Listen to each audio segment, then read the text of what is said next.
आवाज आ रही proper? Hello.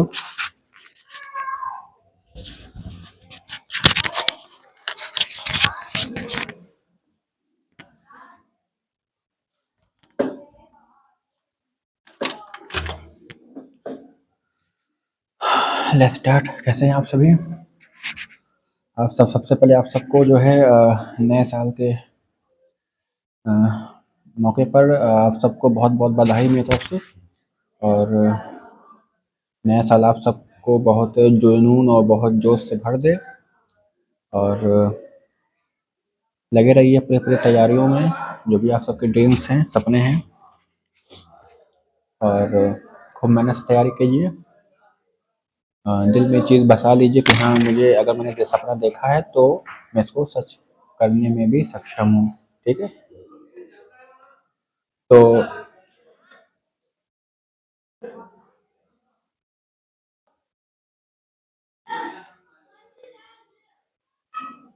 सबसे पहले मैं एक छोटी सी एक शायरी है।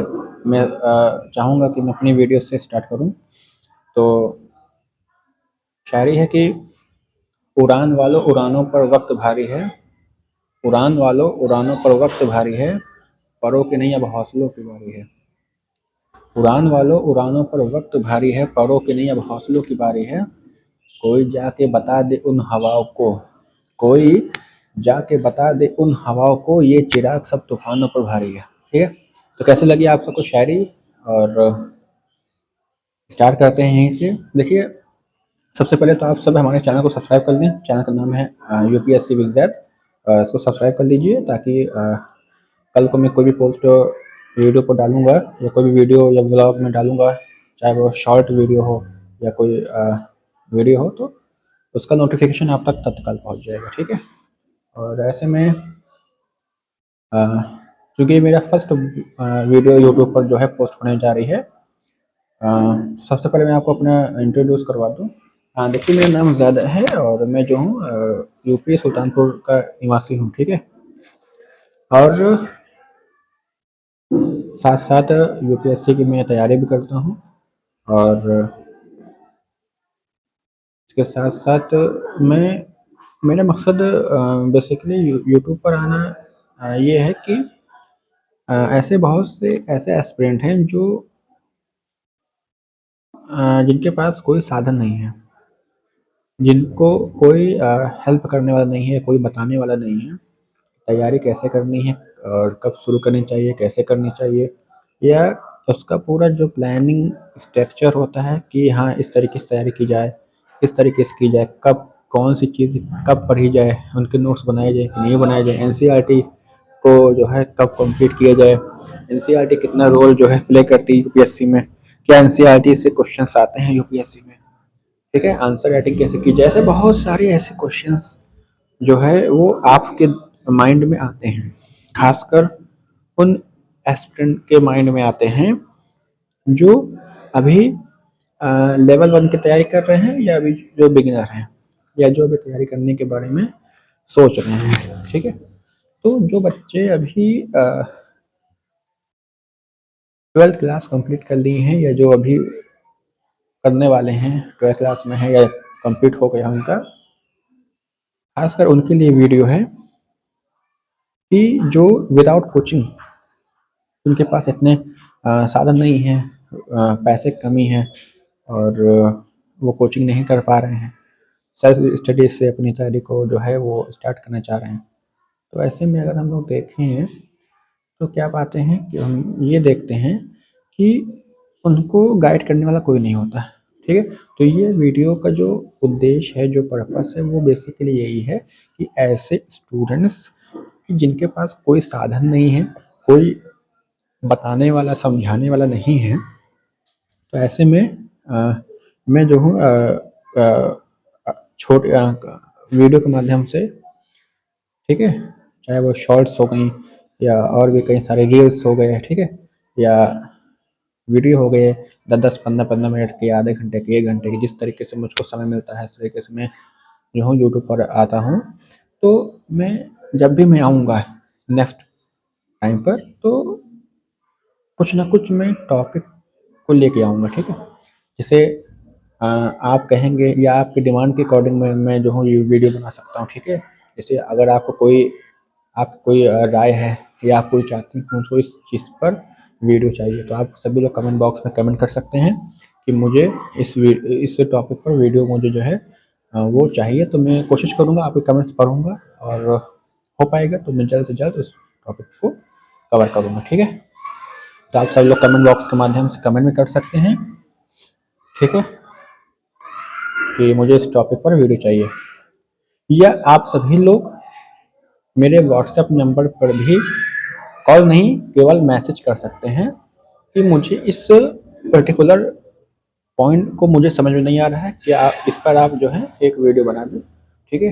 तो मैं व्हाट्सएप नंबर भी मैं आपको शेयर कर देता हूँ, आप लोग नोट डाउन कर लीजिए। मेरा व्हाट्सएप नंबर है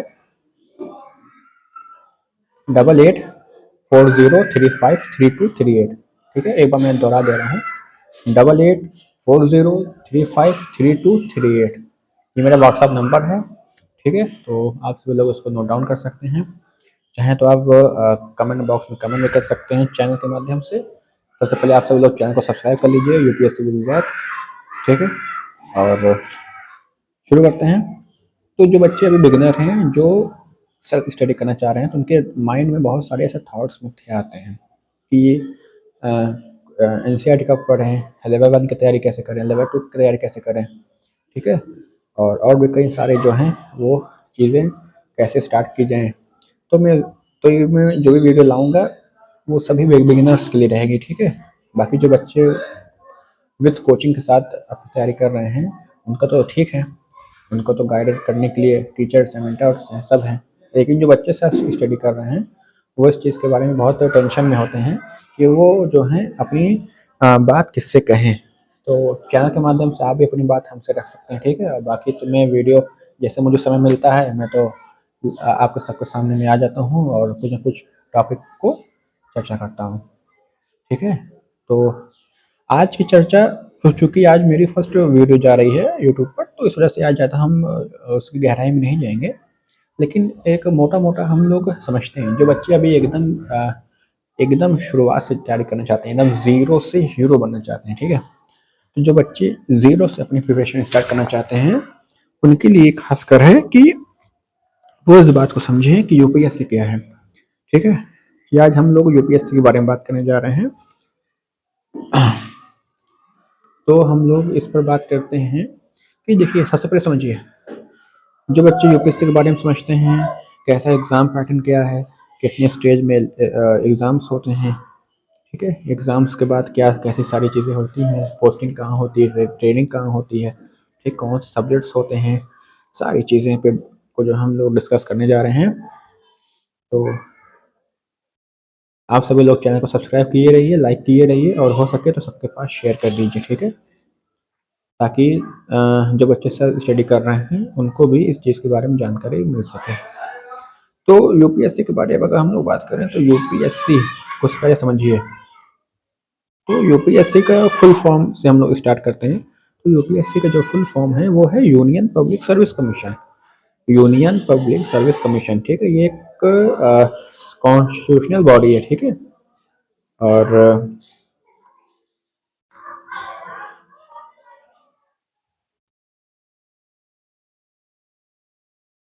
ठीक है, यहाँ तक बात क्लियर है।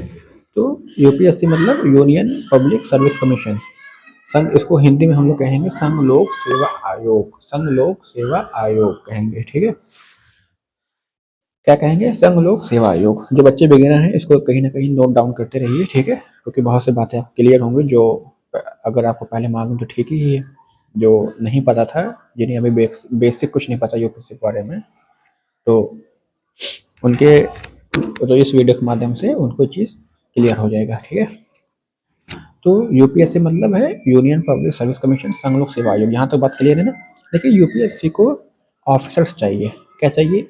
ऑफिसर्स, यानी अधिकारी चाहिए जो केंद्र सरकार की, राज्य सरकार की जो नीतियां हैं, उनकी जो पॉलिसीज हैं, उनको मैनेज करे और उनको जमीनी स्तर पर लागू करने का काम करे। तो उनको ऑफिसर्स चाहिए।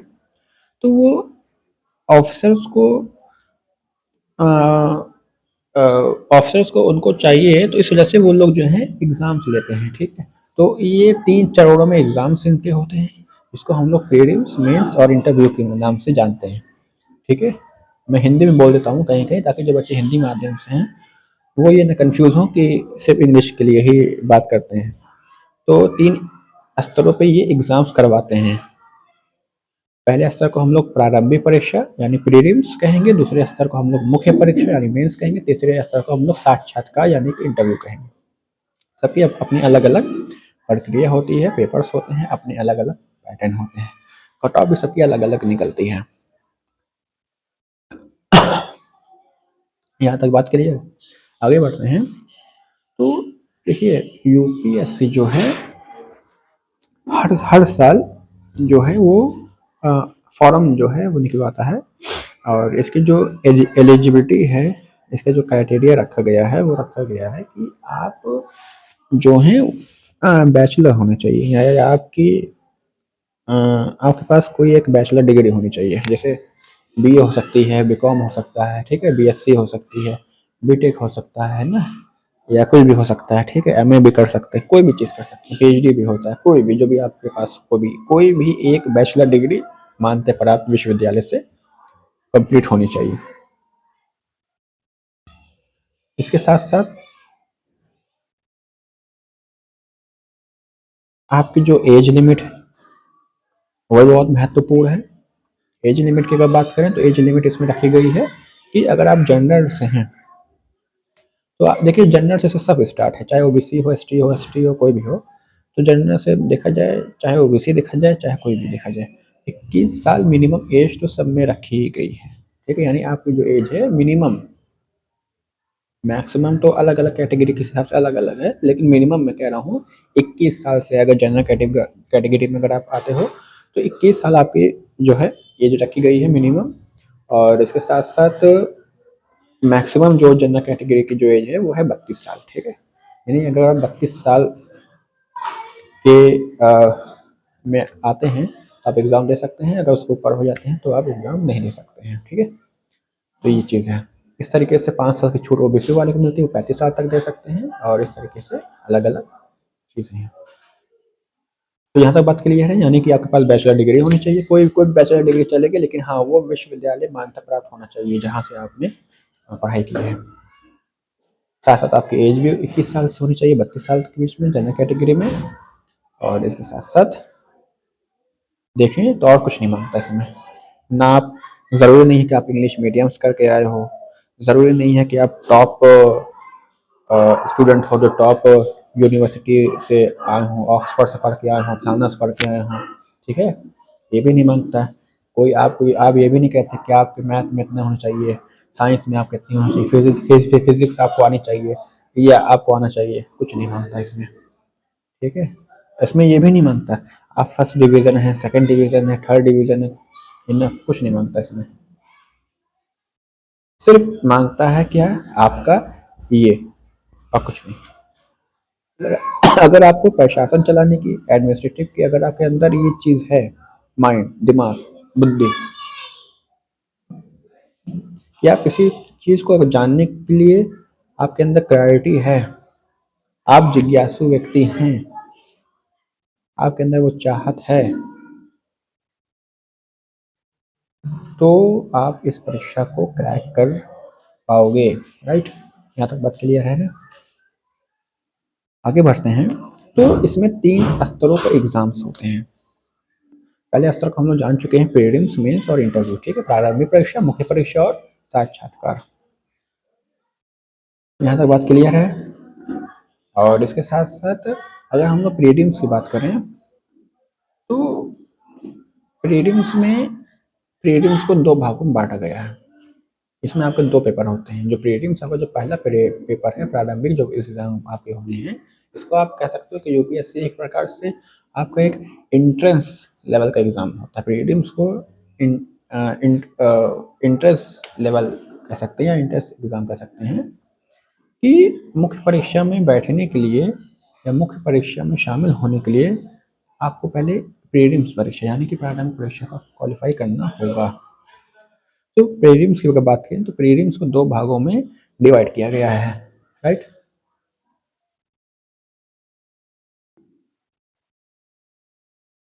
ठीक है, यहाँ तक बात क्लियर है ना। यानी कि prelims divide by into two parts, दो भागों में इसको बांटा गया है।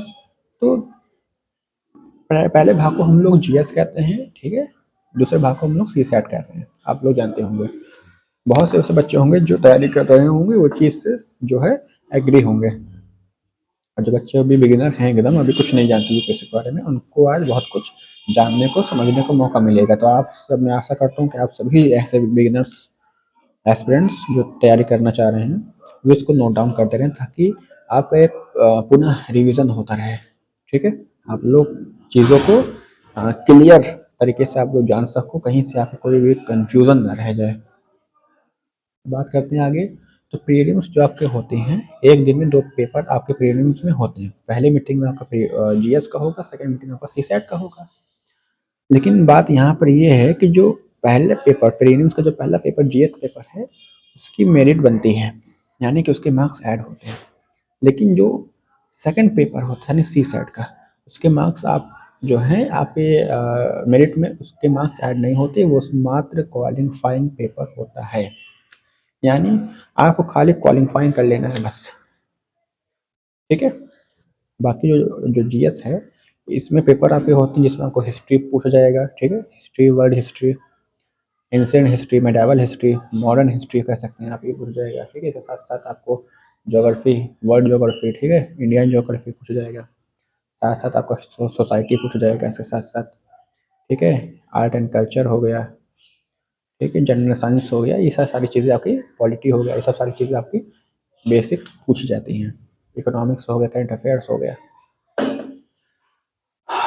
ठीक है, इसके बाद जब आप सेकंड मीटिंग में जो पेपर होता है वो सी सैट का होता है। सी सैट में आपका कंप्रीहेंशन है और रीजनिंग हो गया, मैथ्स, ये सब सारी चीज़ें आपकी जो हैं वो रहती रहती हैं। जब और दूसरी बात, अगर हम बात करें तो जीएस की अगर बात करें, यानी प्रीलिम्स जीएस की, तो उसमें अगर हम बात करें तो उसमें हम लोग क्या पाते हैं, उसमें हम लोग देखते हैं कि उसमें हम लोग देखते हैं कि उसका जो पेपर का जो पैटर्न है वो एमसीक्यूज बेस रखा गया है। ठीक है, यानी कि पेपर हैं वो आपके एमसीक्यूज होंगे, आपको कोई कॉपी आपको कुछ जो है मिलेगा नहीं। ठीक है, एक ओ एम आर शीट आती है वो, और एक क्वेश्चन पेपर आपको मिलेगा। ठीक है, उसी पे आपको वो चीज़ें करना होगा, पेपर सॉल्व करने होंगे। तो एमसीक्यूज बेस्ड क्वेश्चन है, चाहे वो प्रीलिम्स जीएस का हो, चाहे वो प्रीलिम्स सीसैट का हो। यहाँ तक बात क्लियर है ना। अब हम बात करते हैं जो जीएस का पेपर है, प्रीलिम्स जीएस में, उसमें पेपर का जो टाइम है वो 2 आवर्स है, यानी 2 घंटे में आपको पूरा पेपर सॉल्व करना है। हैंडेड क्वेश्चन हैं। ठीक है, और साथ साथ 200 मार्क्स, यानी 200 पेपर होता है। ठीक है, जिसमें नेगेटिव मार्किंग भी इसमें होती है 0.66%।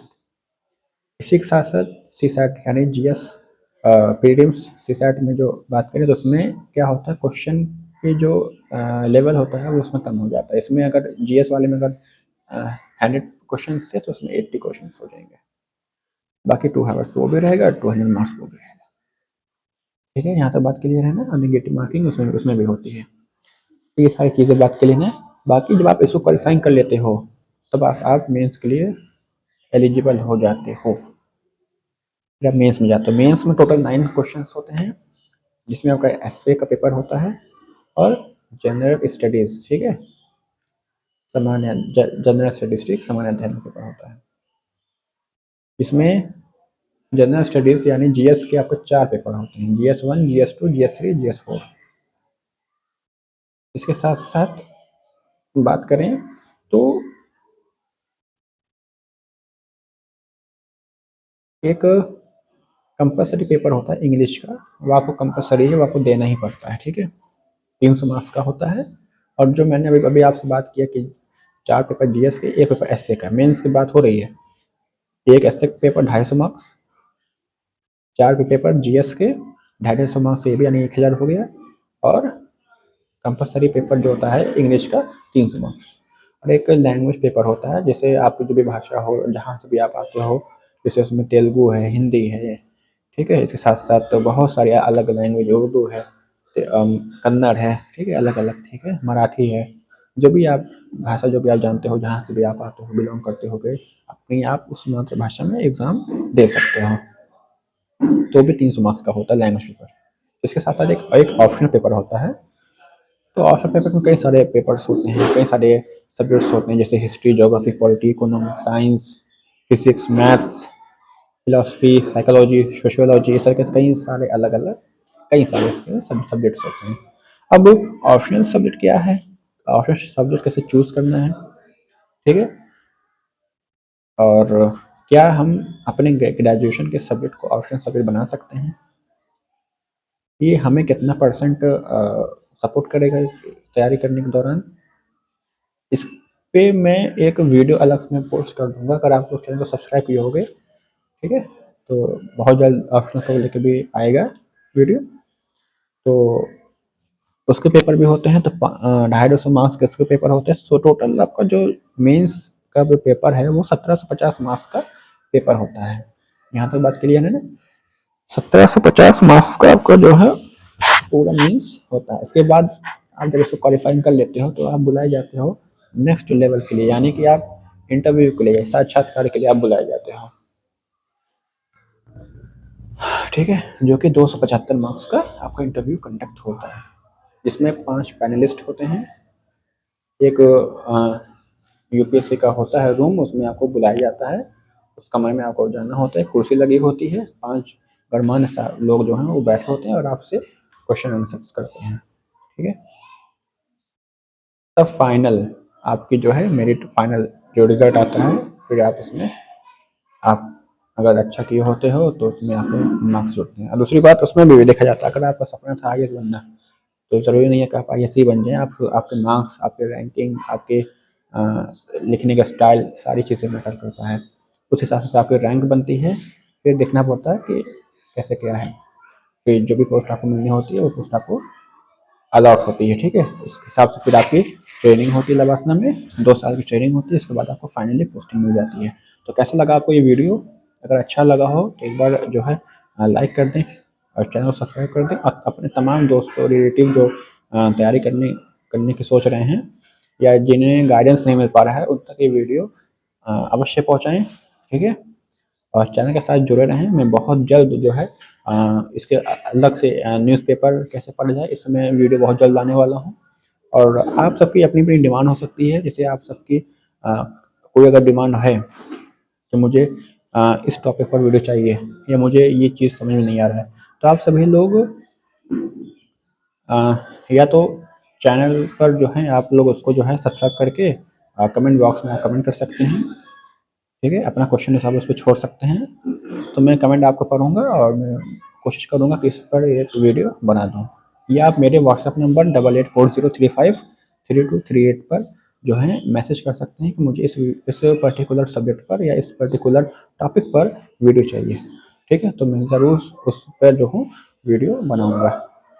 तो आशा है कि आप सभी को जो है बहुत-बहुत अच्छे तरीके से मैं समझा पाया हूँगा यूपीएससी के बारे में। जो बच्चे भी बिगिनर्स हैं, खासकर जब भी लेवल 1 की तैयारी स्टार्ट करना चाह रहे हैं या सोच रहे हैं, उनके लिए थी। और आगे भी मैं उन्हीं के लिए वीडियो लाऊँगा, ठीक है? और बाकी जो बच्चे भी तैयारी स्टार्ट कर चुके हैं, अगर वो भी वीडियो देखते हैं तो उनको भी बहुत कुछ जो है फ़ायदा होगा। तो इसीलिए, क्योंकि मैं ज़्यादा लंबी वीडियो में नहीं बनाता, क्योंकि कोई तैयारी आप सभी लोग तैयारी कर रहे हैं और हमारा जो समय है बहुत कीमती होता है, ठीक है? लेकिन फिर भी क्योंकि मैं भी तैयारी कर रहा हूँ, उस वजह से मैं भी जो हूँ बहुत कम समय मुझे मिलता है, लेकिन जो भी समय मैं निकाल पाता हूँ वो आप सबके सामने जो हूँ आकर एक टॉपिक ले आता हूँ, ठीक है? ताकि कोई भी बच्चा किसी भी कारणवश वो अपनी तैयारी छोड़े ना, या उसका जो सपना है वो अधूरा ना रहे, ठीक है? अगर मेरी वीडियो से, मेरे बताए हुए तरीकों से अगर किसी को फ़ायदा हो रहा है तो ये मेरे लिए बहुत अच्छी बात होगी। तो अगर आप सबको कोई भी प्रॉब्लम है या कोई भी अ, दिक्कत आ रही है कि एनसीईआरटी कैसे पढ़ें, ये चीज़ कैसे करें, वो चीज़ कैसे करें, तो आप सभी लोग व्हाट्सएप नंबर 8840353238 पर आप सभी लोग मैसेज कर सकते हैं, और नहीं तो आप लोग चैनल पर कमेंट कर सकते हैं कि मुझे इस पर वीडियो चाहिए, ठीक है? तो मिलते हैं नेक्स्ट वीडियो में, तब तक के लिए बाय बाय, टेक केयर।